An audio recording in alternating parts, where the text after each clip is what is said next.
Ndugu mtazamaji wetu, kama ni mara yako kwanza unajiunga nasi Mswati Media, basi usisahau kubonyeza alama ya subscribe ili uendelee kupata taarifa zetu za kimichezo kutoka klabu ya Media.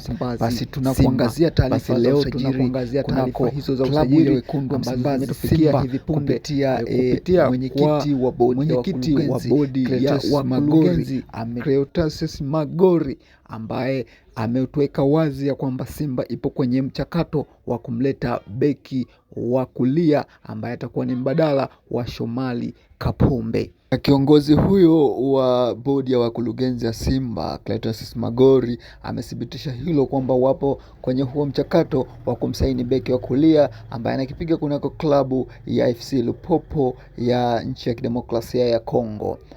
Mkongomani huyu mwingine atakuwa kwenye rada za Simba Sport Club ambaye kwa majina anaitwa Michael Kimputu ambaye ni mchezaji wa FC Lupopo ya kutoka demokrasia ya Kongo. Sasa Simba Sport Club wameona kuna uhitaji mkubwa sana kumpatia mbadala Shomari Kapombe baada ya kuwa ukiangalia na umri wake umekwenda, lakini pia anahitaji mbadala. Ndio wamekwenda kumpata Michael Kimputu ambaye anakipiga katika klabu hiyo ya FC Lupopo ya nchini ya kidemokrasia ya Kongo.